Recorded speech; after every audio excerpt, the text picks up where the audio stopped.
Hello बच्चों, कैसे हैं आप? उम्मीद करती हूँ आप बढ़िया और एकदम मज़े में होंगे।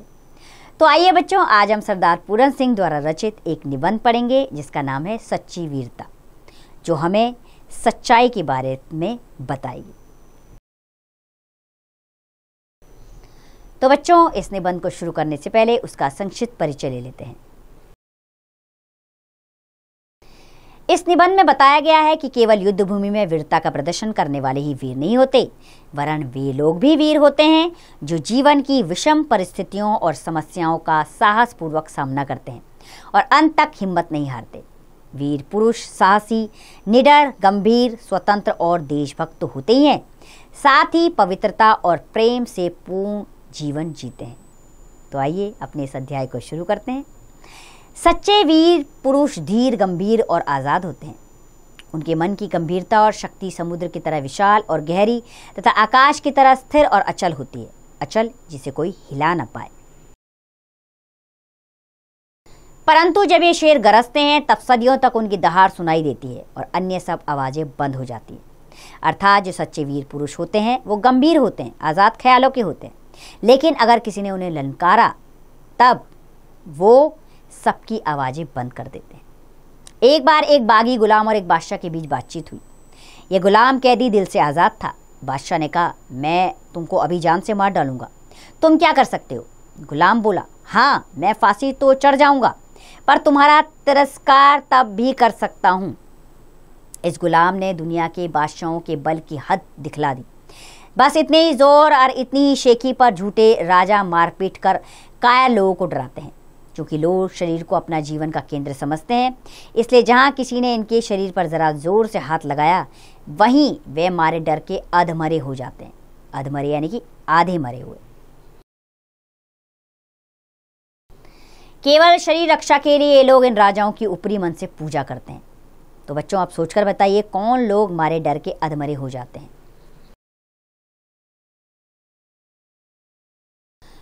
तो बच्चों, गुलाम लोग डर के मारे अधमरे हो जाते हैं। सच्चे वीर अपने प्रेम के जोर से लोगों के दिलों को सदा के लिए बांध लेते हैं। फौज तो बंदूक आदि के बिना वे शहंशाह होते हैं। मंसूर ने अपनी मौज में आकर कहा कि मैं खुदा हूँ। दुनियावी बादशाह ने कहा यह काफिर है, मगर मंसूर ने अपने कलाम को बंद न किया। पत्थर मार मार कर दुनिया ने उसके शरीर की बुरी दशा की, परंतु उस मर्द के मुंह से हर बार यही निकला, अनंकल यानी अहम ब्रह्मास्म, मैं ही ब्रह्म हूँ। मंसूर का सूली पर चढ़ना उसके लिए केवल खेल था। महाराणा रणजीत सिंह ने फौज से कहा, अटक के पार जाओ। अटक चढ़ी हुई थी और उसमें भयंकर लहरें उठ रही थी। जब फौज ने कुछ उत्साह न प्रकट किया तो उस वीर को जोश आया। महाराजा ने अपना घोड़ा दरिया में डाल दिया, दरिया यानी कि नदी में। कहा जाता है कि अटक सूख गई और सब पार निकल गए।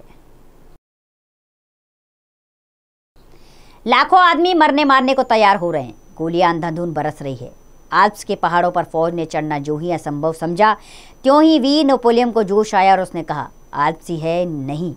फौज को निश्चय हो गया कि आल्प्स नहीं है और वे सब लोग पहाड़ के पार हो गए। भेड़ चढ़ाने वाली और सत्व गुण में डूबी हुई कन्या के दिल में जोश आते ही फ्रांस एक हार से बच गया। वीरता की अभिव्यक्ति कई प्रकार से होती है। कभी उसकी अभिव्यक्ति लड़ने मरने में, खून बहाने में, तलवार तोप के सामने जान गंवाने में होती है, तो कभी जीवन के गूढ़ तत्व और सत्य की तलाश में बुद्ध जैसे राजा विरक्त होकर वीर को जाते हैं। वीरता एक प्रकार की अंतः प्रेरणा है। अंतः प्रेरणा यानी कि अंदर से मिलने वाली प्रेरणा। जब कभी इसका विकास हुआ तभी एक कमाल नजर आया। एक नई रौनक, एक नया रंग, एक नई बहार, एक नई प्रभुता संसार में छा गई। वीरता हमेशा निराली और नई होती है। नयापन भी वीरता के खास रंग है। वीरता देश काल के अनुसार संसार में जब कभी प्रकट हुई तभी एक नया स्वरूप लेकर आई, जिसके दर्शन करते ही सब लोग चकित हो गए। तो बच्चों, सोचकर बताइए वीरता कैसा स्वरूप लेकर प्रकट होती है? तो बच्चों, वीरता देश काल के अनुसार संसार में जब कभी प्रकट हुई तो एक नया स्वरूप लेकर आई, जिसके दर्शन ही सब लोग करके चकित हो गए। तो बच्चों, वीर पुरुष का दिल सबका दिल हो जाता है, उसका मन सबका मन हो जाता है, उसके विचार सबके विचार हो जाते हैं, उसके संकल्प सबके संकल्प हो जाते हैं, उसका बल सबका बल हो जाता है, वह सबका और सब उसके हो जाते हैं। वीरों को बनाने के कारखाने कायम नहीं हो सकते। कायम यानी कि उनको बनाया नहीं जा सकता। वे तो देवदार के वृक्षों की तरह जीवन के अरण्य में अपने आप पैदा होते हैं और बिना किसी के पानी दिए, बिना किसी के दूध पिलाए, बिना किसी के हाथ लगाए तैयार होते हैं और दुनिया के मैदान में अचानक के सामने आकर खड़े हो जाते हैं।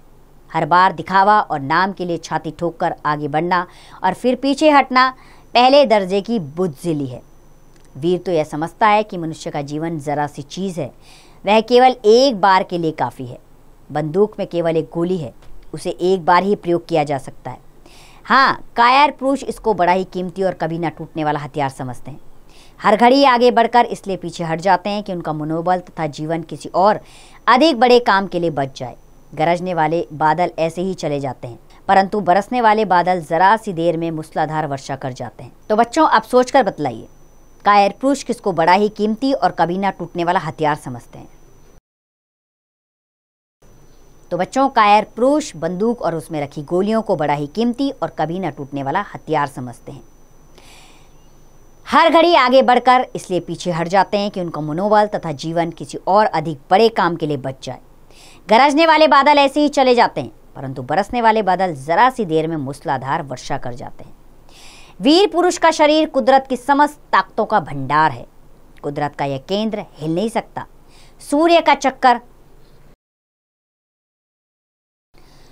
चक्कर हिल जाए तो हिल जाए, परंतु वीर के दिल में जो दैवी केंद्र है वह अचल है। कुदरत की नीति चाहे विकसित होकर अपने बल को नष्ट करने की हो, मगर वीरों की नीति बल को हर तरह से इकट्ठा करने और बढ़ाने की होती है। वह वीर क्या जो टीन के बर्तन की तरह झट से गर्म और ठंडा हो जाता है। सदियों नीचे आग जलती रहे तो भी शायद गर्म हो, और हजारों साल उस पर बर्फ जमती रहे तो भी क्या मजाल जो उसकी वाणी तक ठंडी हो। उसे खुद गर्म या सर्द होने से क्या मतलब। सत्य की सदा जीत होती है।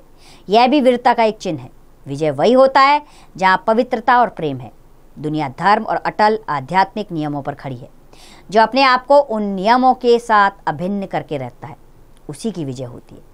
जब कभी हम वीरों का हाल सुनते हैं तब हमारे अंदर भी वीरता की लहरें उठती हैं और हम पर वीरता का रंग चढ़ जाता है, परंतु प्राय यह चिरस्थायी नहीं होता। इसका कारण ये है कि हम सबको केवल दिखाने के लिए वीर बनना चाहते हैं।